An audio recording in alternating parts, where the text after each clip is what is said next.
Pemirsa, masih bersama saya Don Bosco Slamet dalam DBS To The Point. Baru saja kita berbicara tentang manajemen belusuan ala Jokowi bersama Profesor Renat Kasali.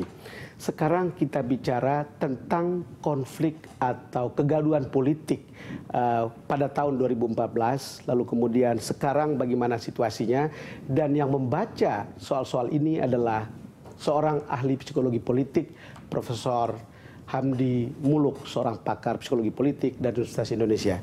Silakan, Prof. Hamdi. Prof. Hamdi, terima kasih. Sudah lama tidak ketemu kita. Tahun 2014 yang lalu adalah tahun yang boleh kita lukiskan sebagai tahun yang panas. Betul, ya. Jadi ada rivalitas politik, ada kegaduhan, noisy, dan seterusnya. Iya. Prof, melihat kegaduhan politik seperti itu, seperti apa? Sebenarnya positif buat bangsa kita. Positif ya, buat untuk bangsa belajar kita. Bahwa konflik politik itu sungguh pun gaduh, ya, sungguh pun heboh, ya. Asal tidak misalnya merembet kepada konflik-konflik sosial, ya. Seperti kita bicara tentang konflik sosial, keagamaan, kesukuan, atau perang etnis dan seterusnya. Itu sesuatu yang kita perlukan gitu. Pemilu kemarin adalah kontestasi dibuka sedemokratis mungkin supaya orang yang terbaik bisa kita beri mandat oleh seluruh rakyat. Ya. Prof, saya sekarang mengerti kenapa seorang Amin Rais mengatakan demokrasi kita itu beautiful. Iya, betul. Jadi ada friksi, ada kegaduhan, ada. Tetapi pada akhirnya kita lihat sekarang ini makin menurun, ya. Iya. Apa yang Prof lihat? Walaupun saya agak kecewa juga waktu ada pengarahan Pak Amin yang mengatakan kita bersiap seperti perang Badar. Itu analogi perang itu agak memprovokasi gitu ke masyarakat. Ya, bahwa ini bukan perang. Itu harus kita bawa gitu loh. Banyak orang waktu itu, termasuk rekan-rekan saya, khawatir ini konflik ini panasnya suasana pemilu ini akan membawa konflik sosial. Nah, teman saya itu tidak mengerti bahwa konflik sosial dengan konflik politik itu dua hal yang berbeda. Dua hal yang nature-nya berbeda sama sekali. Konflik sosial itu lebih berbahaya sebetulnya. Berbahaya, kenapa? Karena biasanya itu menyangkut hal-hal yang lebih fundamental, misalnya ketidakpuasan yang berlangsung lama karena ada ketidakadilan dan ada kelaparan lah. Ada dan emosional juga. Jadi artinya konflik sosial itu kalau kita gampangkan itu nature-nya sangat emosional. Ya, high intense emotionally, ya. High intense emotionally. Tapi konflik politik sebenarnya nature-nya rasional. Itu yang penting kita. Jadi artinya sekeras-keras apapun elit-elit itu berkonflik, pada hakikatnya mereka sangat rasional satu sama lain, begitu. Jadi artinya membaca konflik-konflik politik itu mungkin lebih gampang memakai kalau dalam teori psikologi sosial itu semacam game teori lah. Ini permainan sebenarnya. Game teori, permainan begitu kan. Ada pertanyaan saya sebetulnya. Ketika mulai dingin seperti sekarang, mulai adem seperti sekarang, kita kan berbicara tentang mastermind. Mengapa bisa begitu? Dan tentu sebagai wartawan saya melihat bagaimana cara Jokowi mulai membuat itu lebih dingin. Karena dulu kan ketika ribut dia akan mengatakan kita akan menyelesaikan persoalan politik kita gitu. Betul. Apa kalau lihat mastermind, soal mastermind tadi apakah benar seperti itu? Di luar banyak perkiraan orang, banyak orang mengatakan Jokowi tidak terlalu master dalam hal politik, katakanlah semacam orang yang beginner katakannya, atau mengatakan dia naif dalam politik. Itu menurut saya keliru. Makin hari kini kita lihat bahwa Jokowi semakin matang berpolitik dan dia tahu gitu bagaimana tadi yang bahasa Jawa Bandung itu kalau sudah mulai arahnya ke sana kita balikin ke sini, kalau semula panas di sini kita dinginkan di sini, dia sudah tahu sekarang. Ya, tetapi kalau Prof lihat ya, gaya itu apa? Silaturahmi kah? Apa? Kekuatannya apa? Ya, Jokowi paham betul kekuatan silaturahmi itu. Ya, jadi kalau kita mengatakan seorang Jokowi adalah seorang yang punya keinginan yang kuat gitu ya, untuk menyelesaikan konflik-konflik politik itu, karena dia paham betul, ya ini bisa diselesaikan dengan cara silaturahim itu. Karena kenapa? Elit-elit, ya. Ya, kalaupun dia menunjukkan misalnya katakanlah sinyal permusuhan, ya, sinyal ingin berkelahi, sebenarnya dia mengirim sinyal, ayo dong datang ke sini.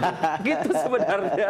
Sinyalnya dikirim. Tidak ada politisi yang jawabannya harus tepat untuk mengatakan ya kita silaturahmi. Iya, tidak ada politisi yang betul-betul mengirim sinyal. Ayo kita berantem, ayo kita bunuh-bunuhan. Katakanlah kembali ke game teori tadi. Game teori tadi itu sebuah rasionalitas itu sebenarnya mengirim sinyal. Jadi kalau saya mulai misalnya panas, ini sebuah sinyal, datanglah ke saya, kita bicara. Begitu. Prof, kita akan lanjutkan perbincangan kita setelah ini.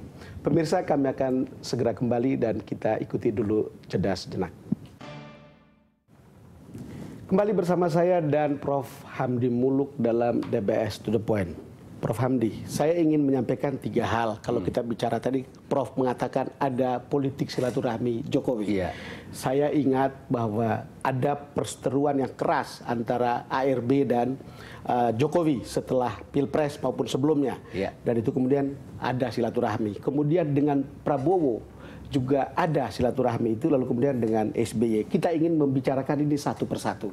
Sebelumnya kita coba lihat gambar bagaimana awal mula cerita tentang ARB menjadi orang yang berseberangan dengan Jokowi. Coba kita lihat gambarnya. Dengan Bu Mega, dengan PDIP Perjuangan, kita membicarakan masalah koalisi ke depan. Koalisi ke depan itu sudah mencapai satu kecocokan. Namun sekali lagi, maka kita harus memutuskan melaporkannya kembali kepada Rapimnas karena mandat saya adalah sebagai calon Presiden Republik Indonesia. Nah, ini cerita yang saya juga tahu dari dekat. Karena pada saat itu ARB pergi ke tempatnya Ibu Mega dan diterima oleh Puan dan Cahyokumolo. Lalu kemudian di sana yang saya dengar ceritanya adalah meminta jabatan sebagai calon wakil presiden. Bahkan semula menjadi calon presiden. Dan itu kemudian tidak diterima karena kemudian Mega sudah menetapkan Jokowi JK. Ya. Ini kemudian awal dari bagaimana keduanya mengambil jarak politik yang berbeda, Prof. Ya, tentu bahwa setiap aktor politik akan mencari keuntungan paling maksimal dulu buat diri sendiri kan. Betul. Pak Ical mengatakan tadi saya mandatnya oleh Munas jadi presiden, tapi partai saya kan tidak dominan dan elektabilitas saya juga rendah, ya kan. Dia mencoba menurunkan posisi kan, menjadi wakilnya Jokowi. Itu pun juga tidak diterima oleh Mega karena Mega juga dan Jokowi dan JK juga sudah punya kesepakatan tentunya dengan semua pendukung.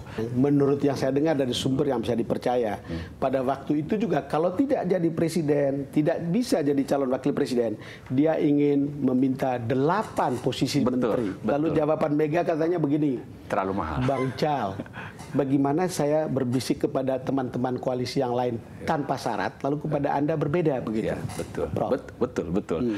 Jadi artinya tadi untuk mencari keuntungan maksimal tadi itu berarti kan di mata Abu Rizal Bakri itu harga yang dia tawarkan. Kalau tidak harga itu tidak bisa, kan harus cari tempat lain. Jadi yang ingin saya katakan adalah bahwa Jokowi kemudian bersilaturahmi, walaupun sudah ada blok politik yang sangat tajam berbeda pada waktu itu. Itulah yang kemudian Prof tadi bilang sebagai jadi begini artinya bahwa dalam konflik politik kita harus membacanya secara rasional. Sekeras apapun konflik politik itu, aktor-aktor politik itu tidak seperti konflik politik, konflik sosial di masyarakat itu benar.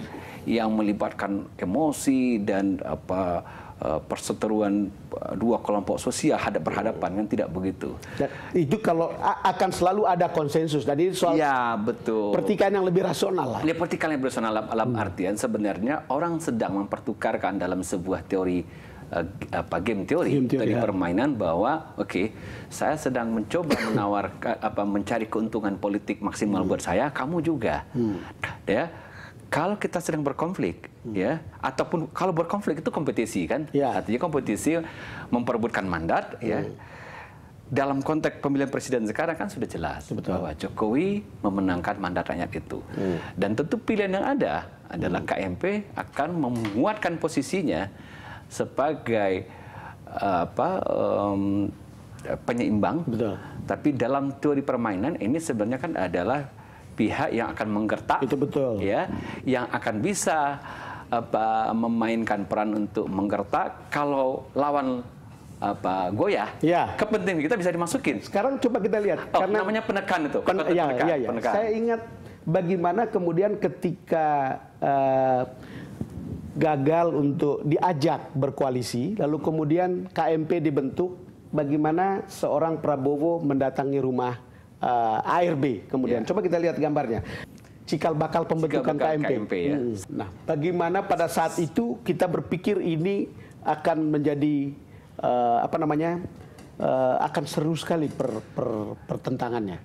Gini, Bang Don, sebenarnya pembentukan koalisi itu kan juga itu bukan mulus begitu saja. Betul. Itu kan juga tarik-menarik kepentingan ya antara di KIH itu juga ada PDIP, ada P3, ada PKB ya, ada Nasdem gitu, dan itu juga alot kan kesepakatan. Betul. Begitu juga di KMP itu tidak mudah juga kan.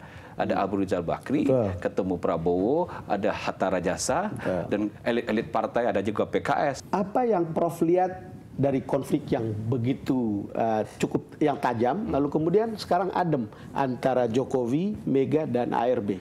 Ya, jadi begini, bahwa sebenarnya konflik politik di kita itu bisa dengan mudah diselesaikan, ya, karena kita itu kan masyarakat patronase, apalagi dalam politik. Dalam politik kelihatan ya, patronase gitu ya. Prof, kita akan lanjutkan perbincangan kita setelah ini. Pemirsa, kami akan segera kembali setelah jeda berikut. Kembali bersama Prof. Hamdi Muluk dan saya dalam DBS To The Point. Tadi kita bicara silaturahmi politik antara Jokowi dan ARB. Tapi yang juga tidak kalah kerasnya pada waktu itu adalah antara Jokowi dan Prabowo Subianto. Seperti kita tahu, coba kita lihat sebuah cerita awal dari rivalitas politik antara PDIP dan Gerindra. Coba kita lihat cerita, terutama ini sebetulnya yang jadi soal adalah soal perjanjian batu tulis yang oleh Gerindra atau Prabowo mengatakan tahun 2000 sekian Anda meminta saya sudah sepakat untuk menjadikan dia sebagai calon presiden dari PDIP. Tapi itu ternyata tidak jadi dan Jokowi lah yang kemudian jadi, Prof. Ya, betul bahwa pertikaian perseteruan itu dimulai di situ. Walaupun kita lihat pada waktu konteks menjadikan Jokowi menjadi gubernur kan itu gitu adalah Gerindra dan PDIP berkoalisi. Waktu itu mesra sekali kan kalau mereka kampanye, tapi itulah politik kan ya. Bahwa politik itu nanti tidak ada, itu ada gium yang lama kan, kepentingan yang abadi. Nah, ketika misalnya 2014 bahwa dua kepentingan mulai berbeda ya, dan pada waktu itu memang tafsir tentang batu tulis ini kan kita tidak tahu yang benar yang mana. Karena masing-masing pihak mengklaim tafsirnya paling benar kan. PDIP mengatakan itu kan kalau kita menang.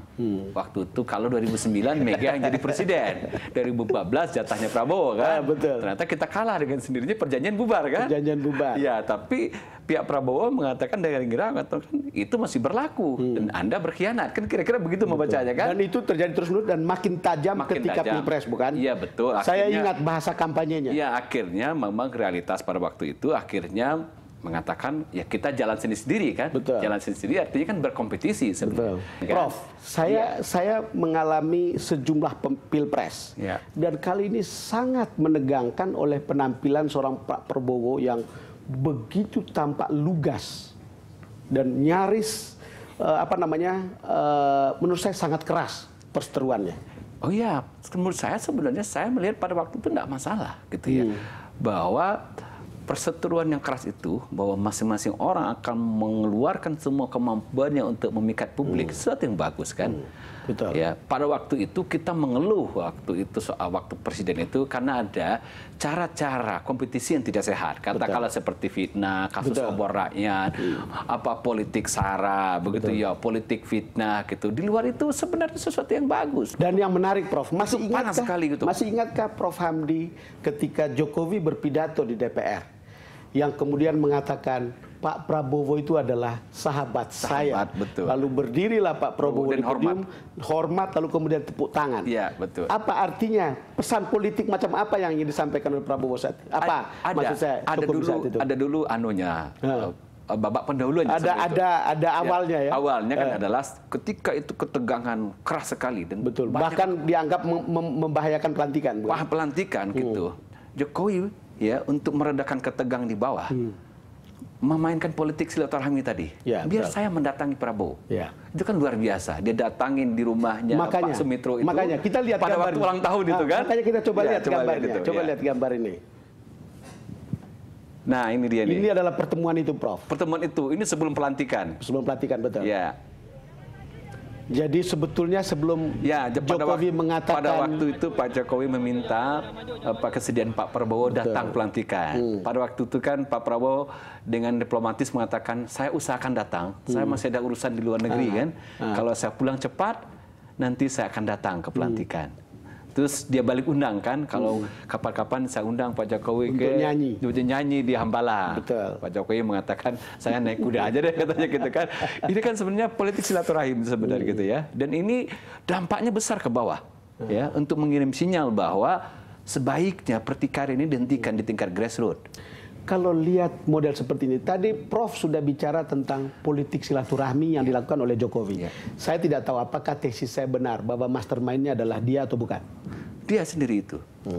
Karena menurut saya Pak Jokowi itu mungkin ya, bacaan saya, dia belajar dari Gus Dur. Gus Dur itu juga orang yang sebenarnya politik silaturahimnya luar biasa. Kan dia pergi kemana-mana itu.